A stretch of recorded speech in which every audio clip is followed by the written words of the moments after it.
Hello, Internet world, and welcome. My name is Daniel Seaman, and welcome to Le Struggle. The premise of the show is simple: to create delicious food without using this bad boy over here, the stove or the oven. So our topic for today's episode is hearty meals, meals for the soul. Now, I don't know about you guys, but I'm sure I am hungry. So let's begin with our first recipe.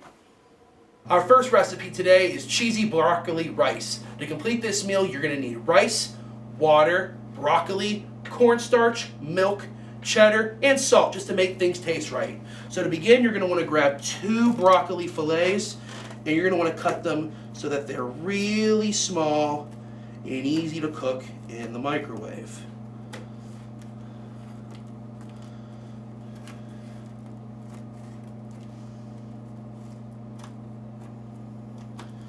Just like that.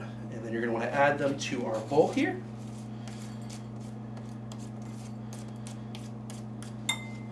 The next ingredient, we need 5 tablespoons of rice. So 1, 2, 3,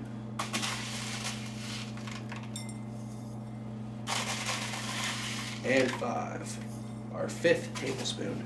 And now finally, you're going to need 2/3 cup of water. So just make sure that water doesn't spill and cause a mess.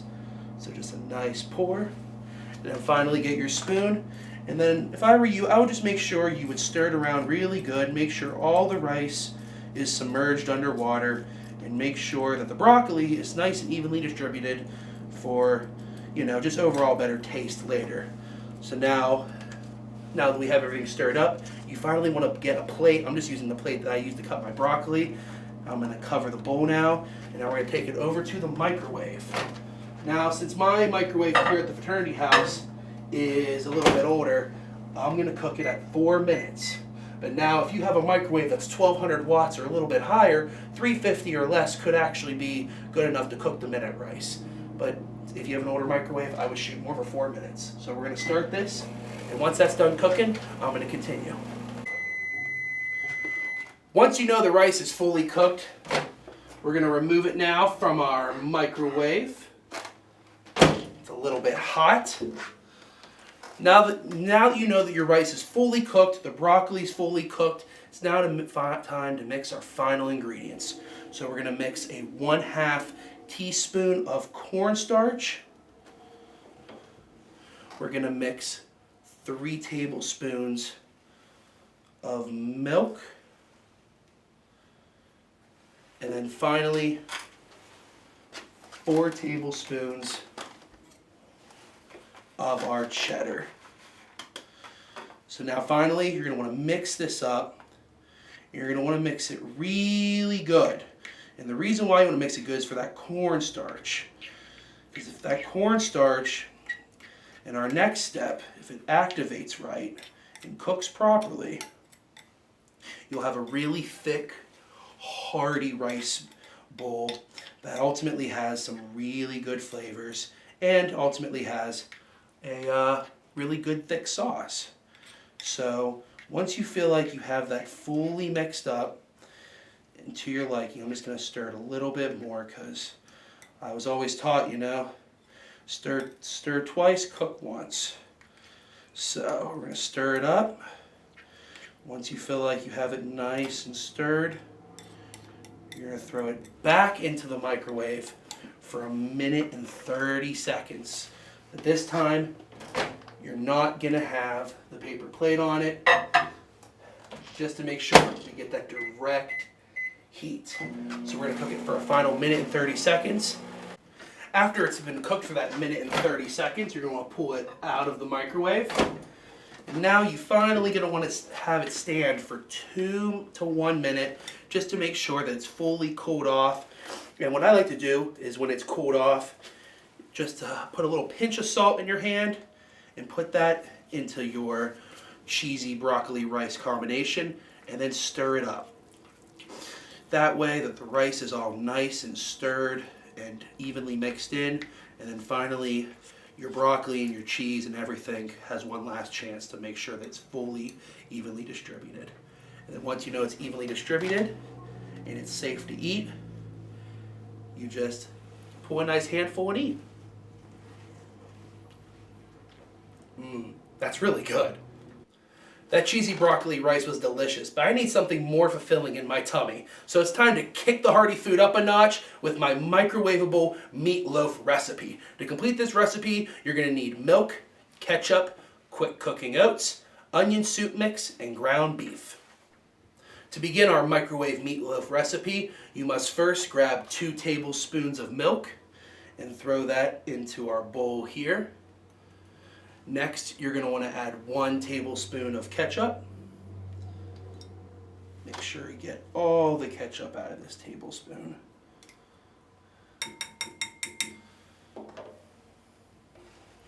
You're then going to want 2 tablespoons of quick oats. And then finally, 1 teaspoon of onion soup mix. Now once you have all that in a bowl, you're going to want to stir that really thoroughly.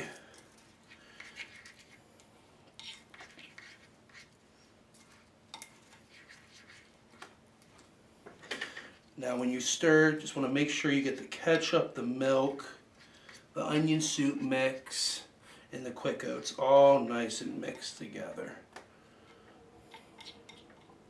Sort of like that, to get a nice little pasty type of look. That way you know the ketchup's nice and evenly distributed. So now, once you have that fully stirred, you're going to want to go and add 1/4 pound of ground beef. So when I add the ground beef, I like to break it up and sort of evenly distribute it on top. I know you're going to be mixing it in more thoroughly, but I like to break it up a little bit and have it mix.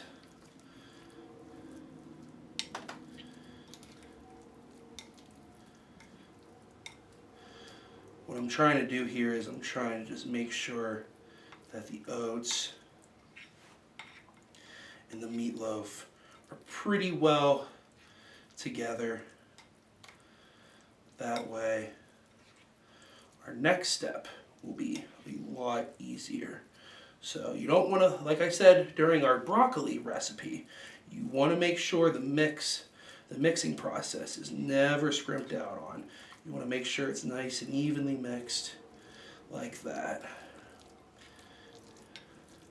So now, because we're almost at that time where it's nice and evenly mixed, you're going to want to then grab a mug.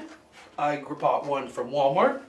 You're going to want to grab it and just make sure you have some Pam or some vegetable oil, and just make sure you spray the cup to make sure none of your meatloaf is going to stick in that cup. So now, once you have this nice and evenly mixed, you're going to want to pour this into the cup. Now when you put this into the cup, I like to make sure I get all the oats off the bottom of the bowl. And then, if you can see, broke my plastic spoon, I'm pushing the meatloaf down into the cup and just making sure that it's nice and packed down. This way it will cook more evenly, and you want your meat to cook evenly so you don't get sick.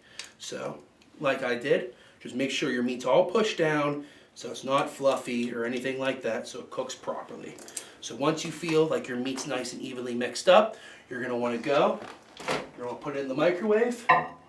Now, like I said for our recipe, if you have a 1200 volt microwave, the cooking times are going to be different. But for me, since my microwave's a little bit older, I'm going to cook it for 4 minutes. So I'm going to let that cook, and then once it's done, I'll be right back. Now I'm noticing here, after I let this cook for 4 minutes, there's still some pink here in the center. So what I'm doing is I'm stirring my meatloaf really well here in the cup, and I'm going to throw it back into the microwave for 1 final minute.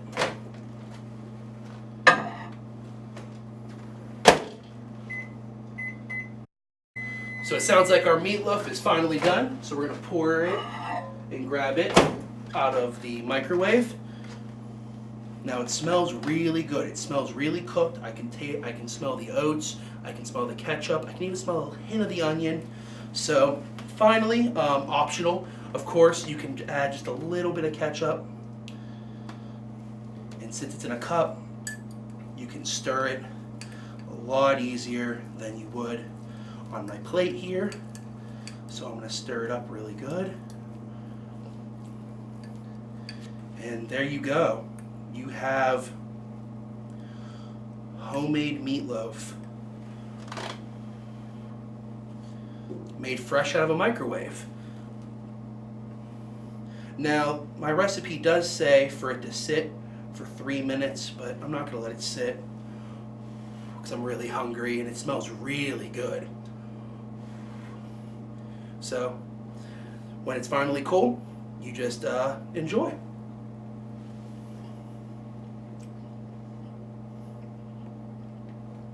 That's good meatloaf. After that hearty meatloaf, it's time to go to our third. Oh, I forgot. It's time for our fast food frenzy. Today's fast food frenzy is banana bites. To complete this recipe, you're going to need whole wheat tortilla wraps, peanut butter, and a banana. To complete today's fast food frenzy, the first thing you're going to need is 2 tablespoons of peanut butter. So today I grabbed and bought some Jif peanut butter. So you're going to want 2 tablespoons, and you're going to want to dump your tablespoons of peanut butter onto your tortilla shell.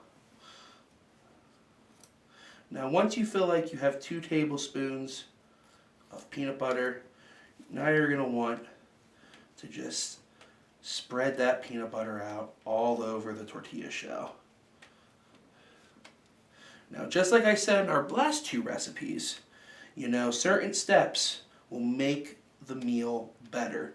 So, just like how I said with stirring, make sure your peanut butter is nice and evenly distributed so it's not clumpy and it's not, you know, over peanut buttery in certain parts and not in others.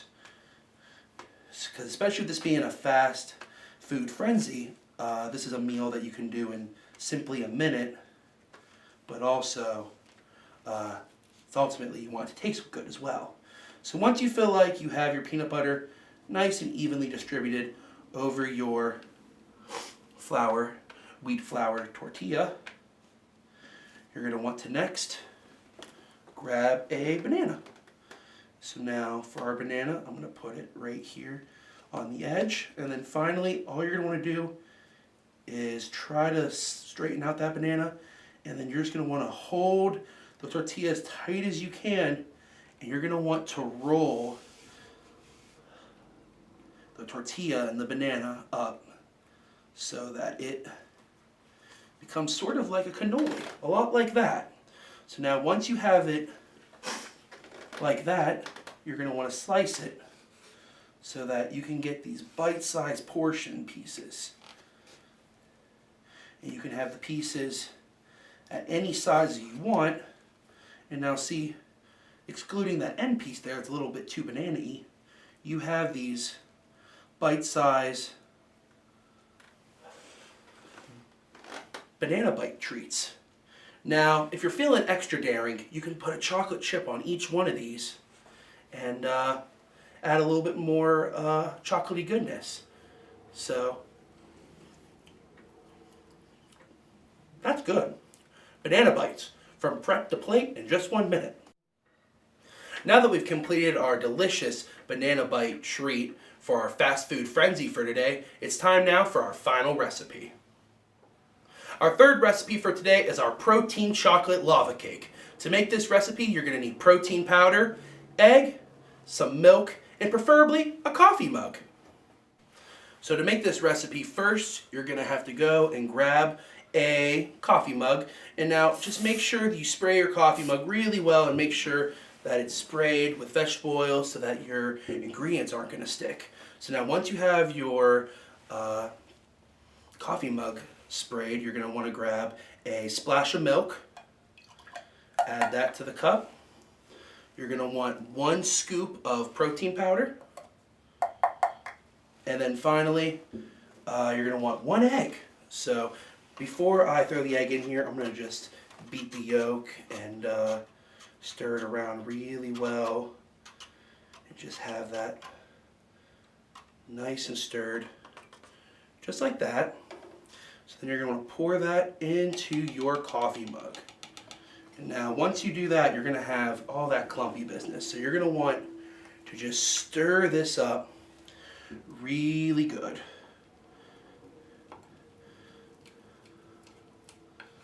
A lot like how you would just making a normal cake. So you're going to stir that up really well and just get all the chunky bits and make sure your protein powder, the milk, and the egg are all evenly mixed. So now, like I said, for our last couple recipes, make sure you do a lot during the mixing process, because the mixing process, especially when cooking with a microwave, it's one of the most crucial steps. So now, once you have your batter nice and mixed, even starts to look a little bit like chocolate cake batter, as you can see. Once you have that all nice and mixed, you're going to want to put it into your microwave. Now, like I said in our previous recipes, my microwave here at the fraternity house is older, so I'm going to do a minute. But like I continue to say, if you have a 1200 watt microwave, you could probably do 30 seconds. It just depends on the recipe. Once our protein lava cake is finally done in the microwave, you pull it out, and then our recipe calls for it to stand for 1 to 2 minutes. I haven't been letting any of our food here stand today, so I'm just going to pick a nice little piece out. And as you can see, our cake has actually became actual cakey, and it's actually looks like a real chocolate lava cake. So you just gotta let it cool enough so you can eat, and simply bon appetit. Simple yet sweet protein chocolate lava cake. Thank you guys so much for spending time with me and watching me cook here on They Struggle. Tune in next time. I'm Daniel Seaman, and remember, happiness is just a cupcake away. Bye, everyone.